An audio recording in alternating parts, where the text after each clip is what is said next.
Michael? Roll call? Yeah, and Dave, Dan wanted to apologize for not being here. He had to be in LA, so he messed up his perfect attendance. Said he hadn't missed a meeting in over 2 years. Okay, public comments open. For anybody who wants to speak, that something's not on the agenda?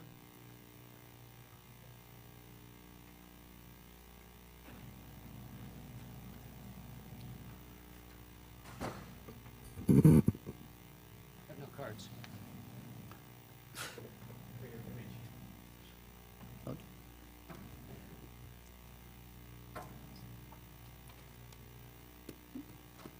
Did you get the roll call already?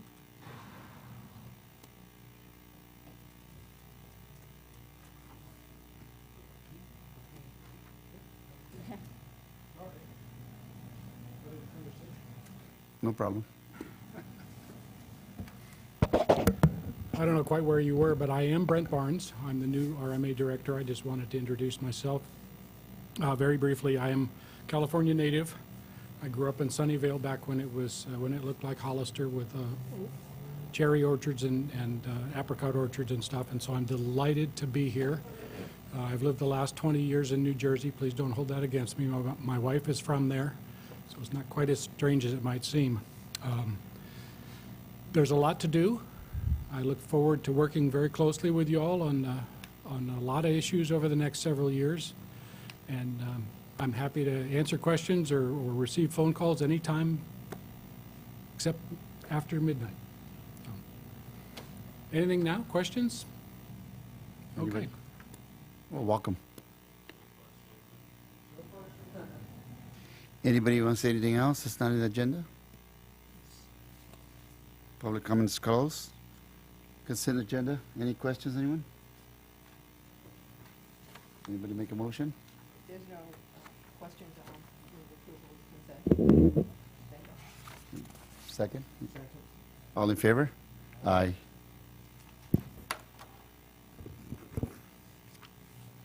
Item number 3, the cell tower on Romualdo Martin's property. This, Byron, you're the planner. yeah, I'll take care of this one. This is use permit number 1110-15 for Verizon Wireless and Romualdo Martin. The site is located at 880 Fallon Road, approximately 65 feet north of Fallon Road and east of Santa Ana Creek. It is a large parcel, about a 500 acre parcel, and they're proposing to construct a 56-foot tall faux water tower with 12 panel antennas and associated equipment. The commission has visual representations and the site plans and such in your packet. The site is designated agricultural productive, so wireless communication facilities require a use permit in that zone and general plan designation. There are no schools within 1,500 feet and no homes within 500 feet per our regulations, and it does comply with the Commission's request for stealth technology. The applicant is not here today, but they did submit a letter this afternoon stating that they were in agreement with the conditions of approval for the project and and requesting approval of it. So staff recommends that the Planning Commission approve use permit 1110-15 with the findings and conditions of approval found in your packet, including CEQA findings, that the project is exempt from CEQA pursuant to section 15303. And I'm available for any questions. Commissioners, any questions? No? Yeah, this is over by the old roping arena, right? I believe so. Do we have a motion? Public Oh, comment? public comment, I'm sorry. Forgot about that.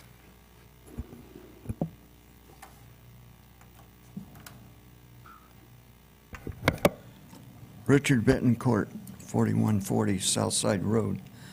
I'm up in that area quite a bit, and boy, it needs a cell tower real bad up there, because getting out on the cell phone is really tough.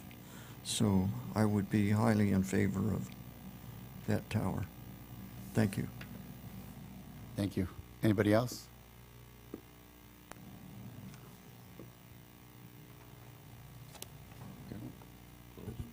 Public comment close. Commissioners, any input? Any discussion? No? Okay, I move we approve use permit 1110-15 with the following conditions and findings and conditions of approval found by staff, Including the CEQA including the finding, CEQA and finding Thank you. 15303. Thank that's you. why I sit here. Second. Second? All in favor? Aye. Aye.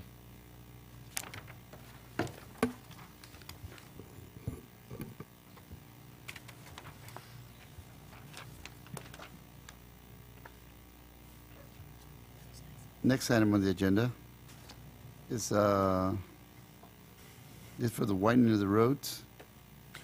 Yeah, at Item this number time. 4. Yeah, item number 4, at this time, staff is requesting this item be continued to the, let's continue to the next planning commission meeting. That way we don't have to renotice it.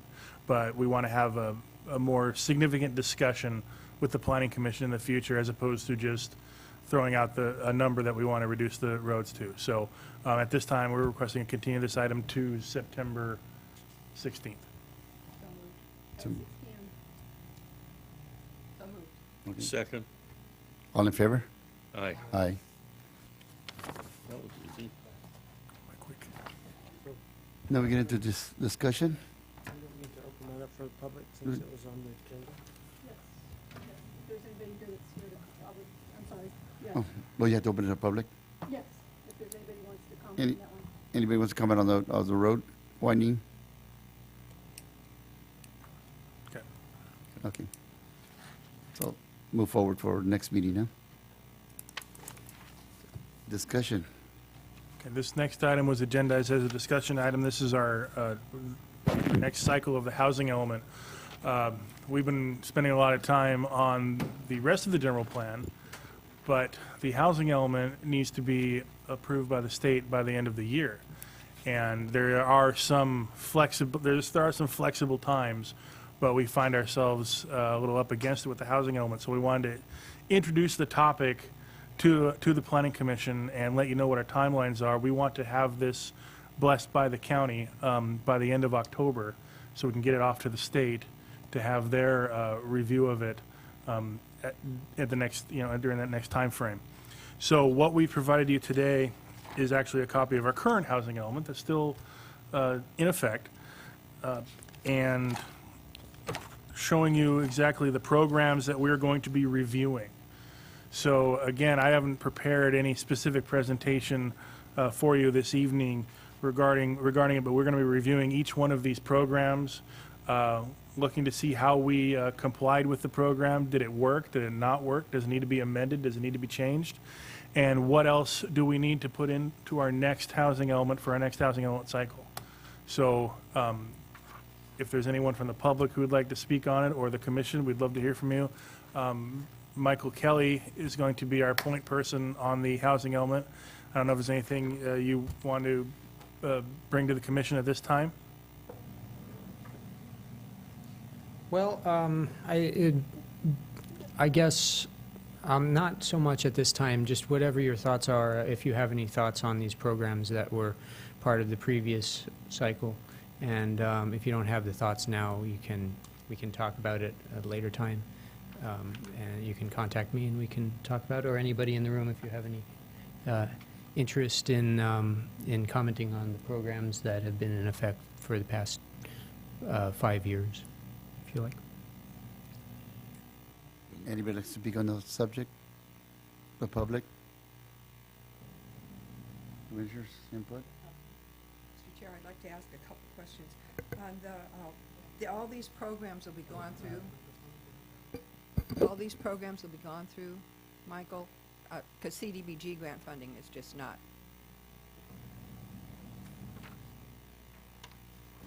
There is no CDBG grant funding anymore for any of these programs. So that's all going to come out of this document? Well, you're talking about, Like the you're homeless, the commenting winter on, shelter, all those things? Yeah. That money's all gone. okay. So that will all come out of, I mean, somebody's going to Well, go through every one of these sections and make sure there are up to date, right? Yeah, yeah. We'll be going through each of the programs and considering the feasibility of these programs and what is likely to work over the program period, which is 2015 through 2023. And imagine there could very well be changes of conditions in the state and in the county over that time, and we might leave some ideas open in case those things change. And some of this might be, well, we have to make programs that are feasible, but we can set goals as part of these programs. And as I said, if we're open to ideas with these programs, so. But we are going through each program, researching it, and we'll be back before this commission with an analysis of each one. Okay. And then, do we still have a growth management plan? No, No. we do not. Sunset. Repealed. That's sunsetted. Thank you, Mr. Chair. Actually, it won't way past the sunset, but we sunsetted it late. Pat, you were talking about your grant funding. What was that? Do you know that it's not around anymore? Or? The CDBG grant funding, yeah. It's just gone? At this point, because the county has received fund for a program, they've got to get that program up and running before they can get any more funding. Okay. And to speak to growth management, if allocations become burdensome again in the growth, we kick that back in. So it should be a flexible program that we can bring back into play when needed, if needed. Okay. Also, you might take a look to page 142. The local chapter of the Habitat for Humanity no longer exists, actually, in any kind of functioning application. But I'd like to see you address communal farm worker type housing is now allowable under the new emergency, what is that new emergency zone area out there at the end of? The ES district. On the north end of town. North end of town and up the hill from where we used to be at our old, and where we used to be at the Southside Road site. So it might be good to address that, because now on that north end of town with that new zoning we enacted, what was that, 2 or 3 years ago? Yeah, 2012. Yeah, so that might be something you would consider. I'm sorry, Ray, what kind of housing was that? I missed it. It allows for a communal type of housing. So what happens is you have living space, but you have common area for bathrooms, kitchens, community areas. So it's called it's kind of something that's kind of now and wow in the city for the kids' housing, but it's also very, well used as farm worker housing and things like that. But pretty much you could only do it under this one zoning. Well, it makes it more feasible, I think, to do it under this type of zoning. Actually, we do have migrant farm worker housing right now, but we'll be checking out to see if that is sufficient for the needs. And also, there's a state law which we made effective also at the same time as the ES district. Locally, we made it effective for making farm worker housing of a certain type subject to no more review than agriculture is, because state law says we need to have a program in which farm worker housing is just by right if agriculture is by right, or no more conditional than agriculture is conditional. So this type of housing, it provided certain guidelines that are written into the code, is allowed in the farmlands, in the agricultural zones. And then, of course, you know me, I would always like to see language that it would encourage greenhousing, solar, energy efficient, all of that. So if growth management kicks back in again, then they maybe come to the top of the pile on accepted projects. And, you know, the other thing we really need is some kind of, you know, rental housing Mhm. for, you know, the multifamily type housing.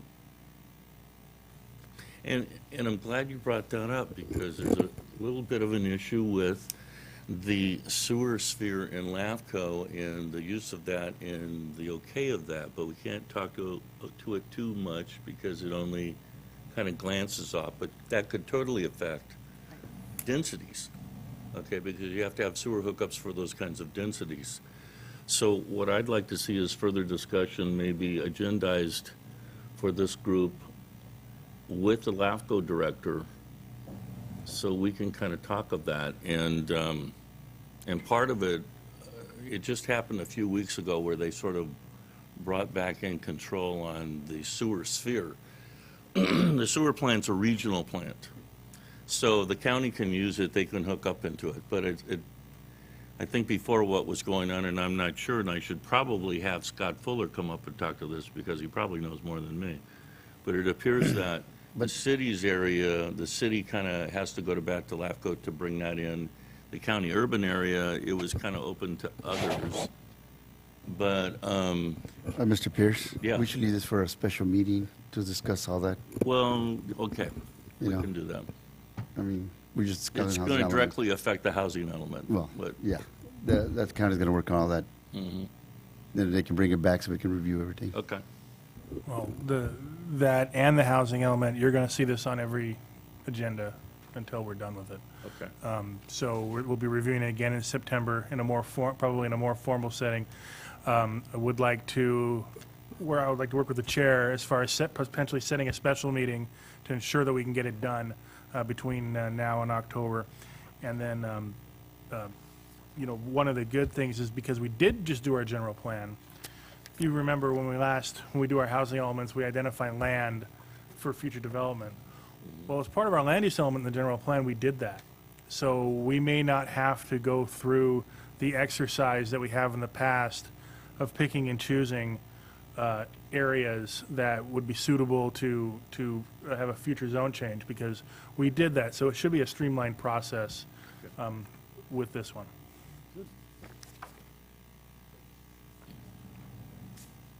Jeff?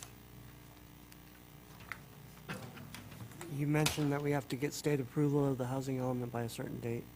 Does the Yes, state have requirements that we have to meet? yes.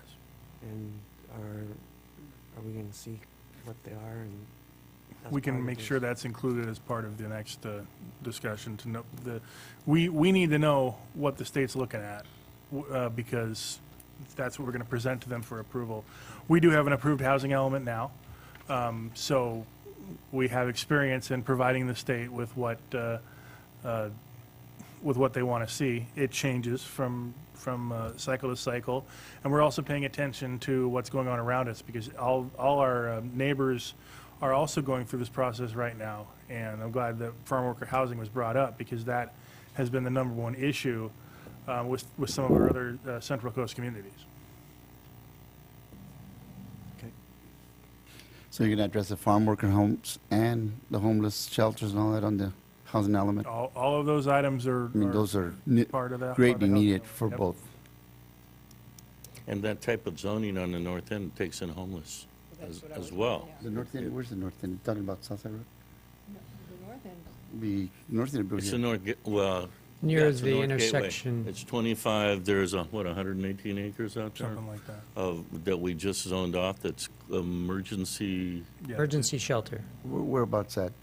near the intersection of 25 and San Felipe Road, kind of up where it's county, but it's kind of adjacent to the city, and it kind of goes up to McCloskey and Wright, and down a bit toward where it's pretty much all city boundaries. So City services for social services and stuff are based up in that area, but also it's on a bus line. So they can give them actually tokens to get onto the buses for free and move around. so it's basically from 25 Mm-hmm. on San Felipe Road going towards McCloskey. moving towards McCloskey, but also out towards Wright, and moving out towards Wright Road. So it Yes. crosses over the other side of San Felipe as well. So it's on both sides, basically, of the... Mhm. Yeah. Other Both sides, yeah, 156. from McCloskey and right down San Felipe Road to about Gateway Drive or so. I Right. think that's Gateway. And the city has an overlapping or an overlay zoning similar in the same area. They had already done an EIR, which was kind of handy when we could use it. Mhm. So we went in and laid over the top of that. And there are certain restrictions that the homeless shelter has to meet under that zoning, as far as, I think, lighting, staffing, et cetera. So there's some requirements for the homeless shelter under that zoning if it's going to be allowed.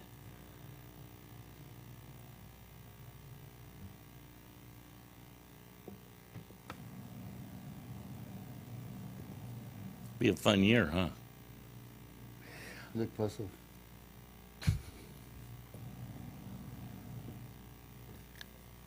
Okay, any other questions? Anybody?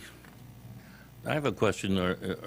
Is everyone open to having a special meeting right before the LAFCO meeting, the next LAFCO meeting? So Bob is definitely around, or do you want to just invite him to the next regular meeting and see if he shows up?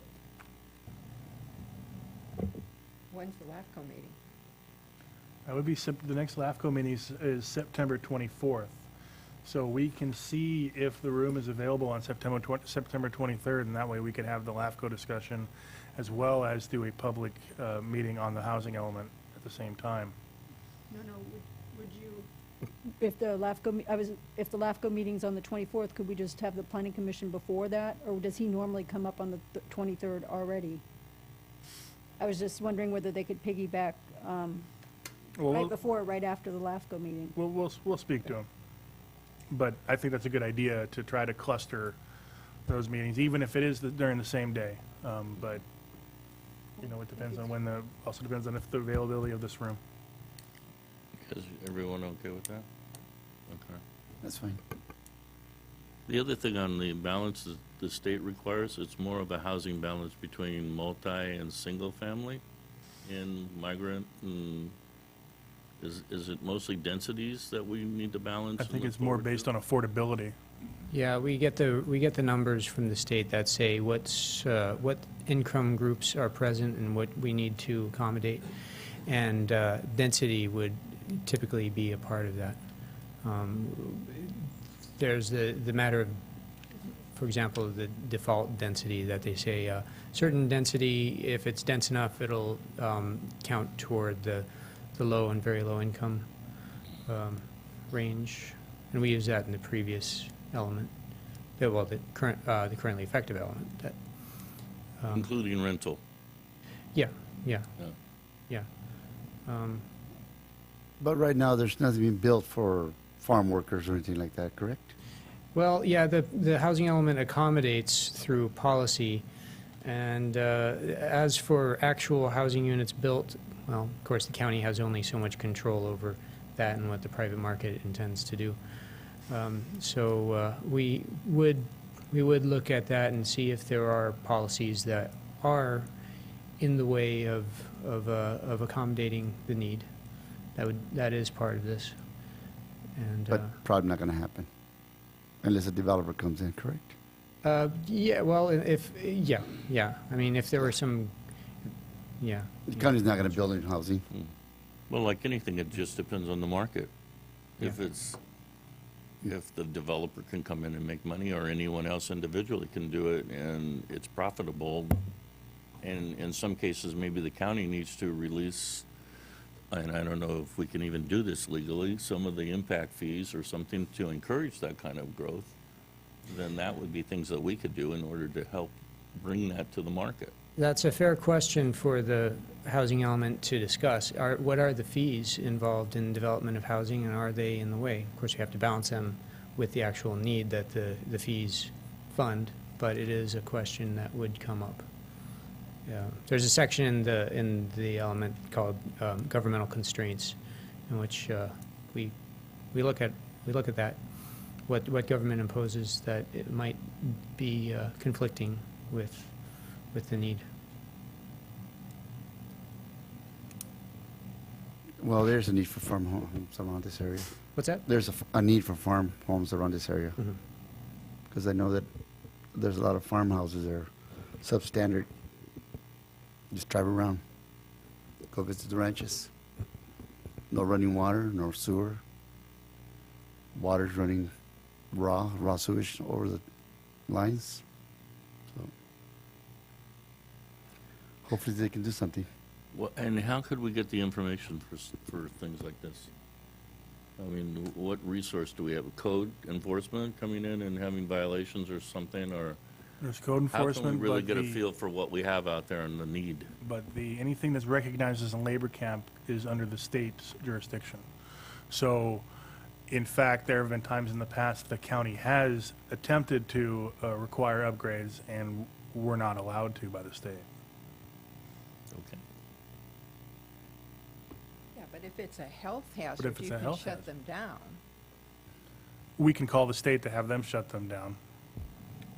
If it's a, and as far as it's, I'm not able to completely answer that question as far as where do we draw the line between environmental health's ability and the state's ability. But red tags have been overturned in the past between the county and the state. Now, 10 years ago, the county was in charge of the labor camps and did enforce the rules, but sometime around 2005, that authority shifted back to the state. What's wrong with that?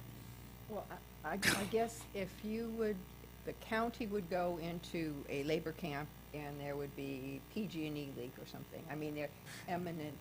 If there's an eminent life, if there's an eminent life safety, there are property owner requirements to facilitate relocation of those people.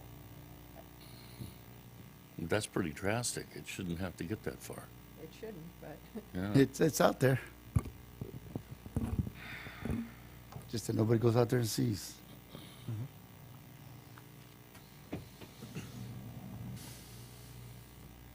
Well, thank you for the discussion. I think this assists us, and I wanted to start you thinking about it, and we'll be targeting a special meeting in September.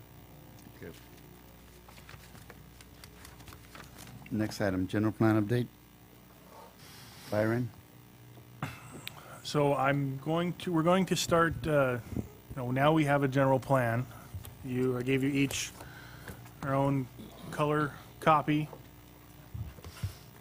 of it and this is the complete package. It doesn't include all the EIR, all the environmental, all the different, the strikeouts and the revisions. This includes the errata. This is the final copy of the general plan. So this is the document that this commission is going to be using to judge projects. And as I'd like to start carving out time at each planning commission meeting to start reviewing and looking at what is it that we just adopted, because we need to now is when the real hard work starts, and that is implementing the policies of the general plan and how are we going to implement them. So based on the recent direction of the board with regard to economic development, I thought this would be a good place to start, is looking at the economic development element of the general plan. So what you have in front of you is, I just give you the economic development element itself, and I thought I'd go through a couple of the policies to make you aware of them. Some of them are going to require action from this planning commission. Others are just going to require thought from this planning commission when you review projects. So if you start on that first page, page 4.2, the first goal and the first policy, the ED11, Economic Development Strategy.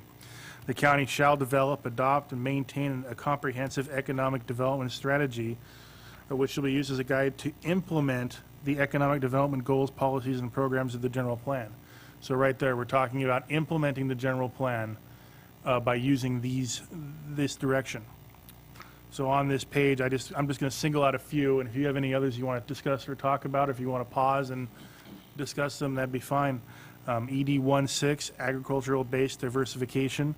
That speaks to diversifying the existing agricultural base by encouraging relationships between agricultural industries and value-added agricultural projects. And you recently approved the Kiala Farms project. that it definitely falls under this category. And, we also have the Earthbound Farms expansion coming before you sometime in the next year, probably. This goal supports the continuing branching out of and redefining what agriculture is. Another way this one might come into play, and you've heard me talk about it before, but an agricultural industrial zone, an actual zoning designation or an overlay that then further fits industrial uses in support of agriculture, located in appropriate places near agriculture and in support of that agriculture. Because when the tractor repair is an industrial use, it locates where it doesn't, where the farmers need it, where they have it. And the same thing with the Earthbound Farms and the Kiala Farms and Coke Farms, and those uses. They need to be where the agriculture is. And so we want to further support that through the general plan. Another item is the sustainable business development. Very, very similar. Ray, you brought that up earlier about green industry sector strengths and, through the housing element, keeping that in mind with the economic development and business as well. On the next page, Hollister Airport expansion. There's consistently development pressure around the airport. And, we should keep that in mind when dealing with projects near the airport and don't want to hinder its ability to expand. You remember the Del Webb project from a few years ago. And then we've had discussions with other potential developers in that same site and expressing on them the need to protect the viability of the airport. On that same page, business expansion, encouraging local and regional businesses to expand their operations, and then renovation and reuse of existing commercial and industrial sites. That one is another one that this commission has addressed in the past, although in an agricultural setting, but areas where the agricultural use, where the use in agriculture, but in a supporting agricultural use, no longer made that site conducive to row crop. So why was it under the requirements of agriculture? And this commission on multiple occasions have changed that zoning designation to a commercial or industrial setting. On page 4-5, the wine and hospitality combining district. This is an actual zoning district that we're going to create and set standards for. And the outline's been drawn for us, but to actually provide for a combining district, a zoning that will identify areas of the county that's appropriate for the expanding wine and hospitality business. Also on that page, winery special events. We've addressed that one. Yes. On the last one, Byron, so are we going to actually go into maybe a subzoning in certain areas or nodes where maybe a wine tasting room or a boutique services of some kind would be better suited to help support Yes. the wineries, but actually isolate them down into certain areas that would work better? Yes. Or just leave the whole Well, corridor open? we'll have to have that discussion with the commission. I would envision possibly leaving the whole corridor open, but setting some very specific standards that would then probably exclude some spaces. But it's all about setting standards for those locations. Right, okay. Thanks.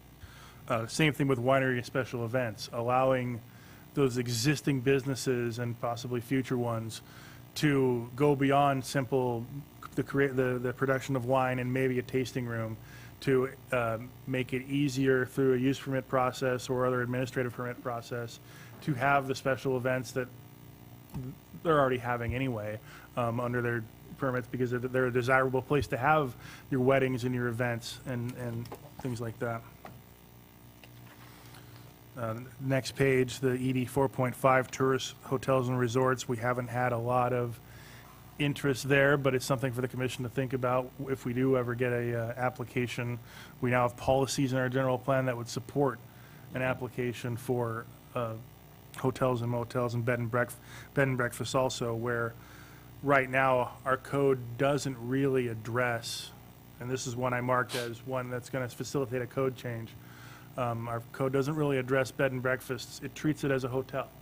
And so, and the same process as a hotel. And a hotel defined by our current zoning ordinance is 6 rooms or more.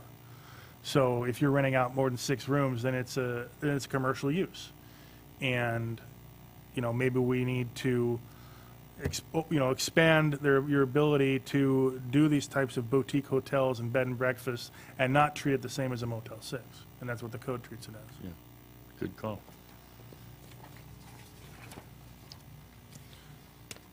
I'm just skipping ahead to 4.9, page 4.9, ED 5.3, new events. This one deals with sporting events and sporting tournaments. We have gotten in the past interest in large-scale arena facilities or soccer fields, in order to attract, the tournaments and such, youth sports. Now we have a policy that could facilitate that a little further because we haven't had that in the past. Outdoor recreational venues, same thing, business and travel and lodging. And then I wanted to point out the signage and wayfinding program, which we are actively participating in with the city of Hollister and looking at where the appropriate locations are for signage. What should we be directing tourists to? What should we be directing people to? Making sure that on your way to the Pinnacles, you might not just use the bypass. You might want to go through Hollister, and ensuring that the signage is appropriate that way. Now, you might partner up with HDA, the Hollister Downtown Yes. Association, who's working on wayfinding as well, as COG. Yes. So, yeah. Yes, there's a working group that includes county staff as well. Good. So if you have any questions, those are the, I kind of just wanted to give you a heads up on what we're going to be working on the next year, and I hope to continue to do this with other elements of the general plan. But I wanted to start the conversation now while we've been dealing with this, and especially now while the board is grappling with economic development and even deciding who they want to, how they want to distribute money in the community for economic development. And then, what I always keep seeing and letting people know is, and even though we do live near a global destination in the Bay Area, but the Super Bowl's coming in 4 or 5 months, and so you're going to have a group of people who might not otherwise never come to this area, and there's an incredible opportunity to draw them this direction. And so if we can start on some of these policies and practices, maybe we could get them here and put us a little more on the map as a destination. So what do you see as the low-hanging fruit? The the bed and breakfast seems like it'd be an easy one to do work on a change with, and we could implement quickly, and it could actually come into play on all along the wine corridor and certain houses where people have a lot of extra rooms. But there's still houses, so there's only 2 or 3 extra rooms. So we could get some mindset going on stuff like that. That's a good one, implementing some sort of streamlined method of approval. Same thing with the events at the wineries. And then I think we need to tap into the Wine Growers Association and reach out to the wineries themselves they see who's there every weekend, and they know where they come from and how far away they come from, and to use them to see what they need and how can we support, how can we assist them, and they know their business better than we do. Yeah, I've been out to the Calera events, Cooling in the Cave, and a few other ones. People come from around the world to come into there. I mean, there are people from Germany and Switzerland, all over, and you ask them, where are you staying? Monterey. Yeah. Because they couldn't find anything locally. But if we have something to immediately offer up, and that's kind of European, to open houses, then it might work quite well and quickly.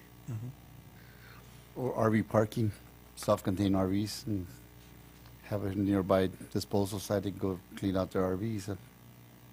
Work with the city on that. That's something we can look at. We could talk 1,000 trails out there. They've got a lot of spaces. See if we can open something that way, too. Will you come to the podium? Sure. Get you on record. Brent Barnes, so the tape knows who I am. I just want to point out the crosstalk between ED 15 and the previous topic on quality of life and the housing element. I think those two things will dovetail very, very well. And you have a lot of opportunity under the economic development side of this to perhaps find some funding for that kind of stuff. Thank you.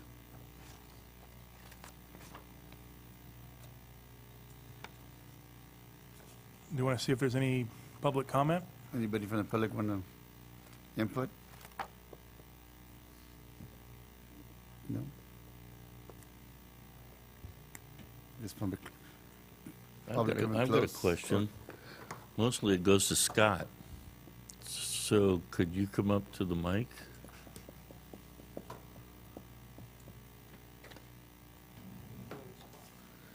Yeah, not that we're putting you on the spot there, Scott, but isn't there an area for a resort hotel out there at Del Webb's project? Yes, we actually have a hotel approved right now, and then it's part of the amended map also. Yes. So we still hope to do that. Anything more solid than that on a time frame? Well, we've had, resort hotel is, in our location, a challenge somewhat. And I think we need more activity, and people need to see our area, and it's gradually happening, as more of a destination to make that happen, realistically. We did have, at one point, we had a major sort of health and wellness brand hotel that we were under contract with right before the collapse of Wall Street, and they had Wall Street money, so that went away. But I think there is still great potential for that kind of thing. But it may be a couple years, 2 to 3 years away, probably. Okay. Thank you. Excuse me, Scott. How about RV parking? Something temporary for maybe to catch some Super Bowl? So actually, in our proposal now, we have a commercial area that is proposed, and that you can do RV, that's one of the listed allowable uses, is for RV storage or RV parking. That would not be ready for the Super Bowl in any kind of formal sense. And I don't think the county would want us to just, blade off a spot and have it. Temporary facilities. Pardon me? Temporary. Temporary, okay, well, we can look into it. But I think there is, though, I think that is a good market, definitely, for RVs. Closer in than the current ones that are there. Just so we can attract people to this area. Yeah, I think that is a good market. I agree with you. That there's some potential there. I don't know if it can be done in time for the Super Bowl realistically, but Byron is right. So people like us, we are already in contact with the Super Bowl committee and trying to take advantage of when the Super Bowl is here with packages at the golf course and that kind of thing. Pebble Beach is the official golf course of the Super Bowl, of course, but people drive in and out to get to Pebble Beach, et cetera. So we have been working with the Super Bowl committee to try to get some events at San Juan Oaks related to the Super Bowl. Good. All right, thanks. Thanks, Scott. Your point is well taken, though. There should be more options than, Bedabel and Thousand Trails and Bellotto Park. Still pretty far out there, though. Pretty far out. We want something more north, located more north, in the heart of Hollister. So then one other element would be like a mobile home park. We don't really have much it's always been sort of a blight sort of a thing, but some, I've seen senior mobile home parks that are really, really nice. Down in Paso Robles, Templeton, Tascadero areas, they've got some really nice elements in there. But I don't think we really have much that addresses that, and that could end up being very affordable for seniors, some seniors. So the ones that can't afford to go to Del Webb. The ones that can't afford $1 million homes. Be $2 million by the time So 2000 comes around. we might address something like that, or at least do some study to that and see if it's feasible, if it works. Any more input, Byron? I just wanted you to be aware of what's in the general plan and what we're using now to guide the future. Good. Public? So we're closing for Before we discussion. take off here, I would like to thank Byron and Barbara and the whole crew for all the work you've done on the general plan.